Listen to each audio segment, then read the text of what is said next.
So when I look at your current situation where you've got a state agency focused on corrections and probation agencies all across the state headed by a state probation agency, I think it's a good opportunity to kind of revisit what's the footprint of juvenile justice going to look like in this state. You know, is this an opportunity to look at changing that footprint? And what the science would tell us, the science of juvenile justice practice would tell us, is that that footprint should be more oriented to community-based services. Now, I know that in your state institution, you've reduced your population significantly over the last couple of years. That being said, so have a lot of other states, yet there still are maybe a lot of kids in those institutions we could be looking at serving in the local community, residential or non-residential, in a more effective manner. So I think one of the first things that in a budget-cutting moment you need to do is have a lot of data in front of you. Who are these kids who are in institutions? What are their presenting offenses? What are the risks they present to public safety in the community?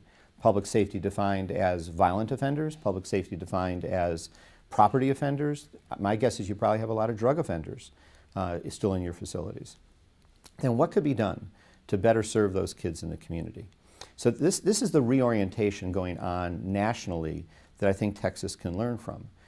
Serving kids in their local community, closer to their schools, closer to their homes, even if they're in a residential setting, keeping those connections in place to allow easier transitions after placement back into the community life. And that would lead us to lower recidivism rates and more effective practice, and it will also save us dollars.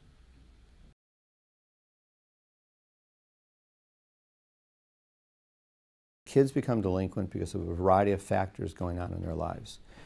In the science of juvenile justice policy and practice, they're called risk and protective factors. And they occur in various domains of a kid's life: their family life, their school life, their peer group, the community life, as well as their own self.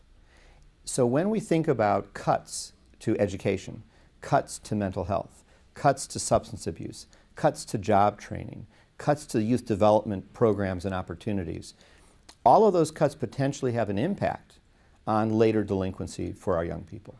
So if I have less family supports going on and I have a chaotic family life, then there's a higher probability the children of that family could later become delinquent.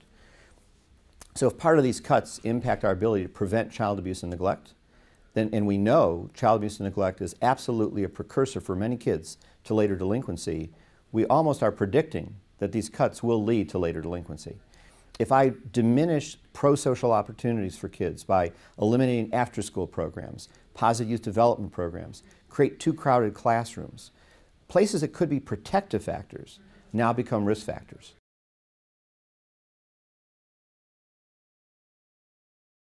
The state of Ohio is going through a process where they're closing large institutions because they've done this kind of assessment of the kids who are in the institutions and what risk level they present to the community, and they determined that many of them can be served better to achieve lower recidivism rates if they were put in community-based programs, again, whether they're residential or non-residential, but not in state juvenile justice correctional institutions. So what the state did was they said, we're going to start this process, and as we do it, we're going to build a stronger community structure.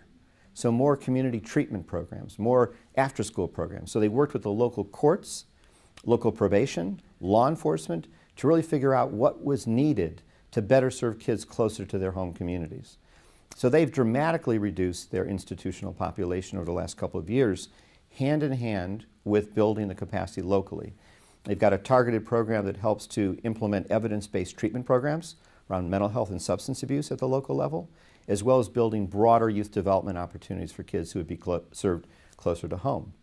They've now reduced their population by more than 50% in the last 2 years without increasing arrests, without increasing recidivism, in fact, reducing recidivism. So I think it's a story to be looked at.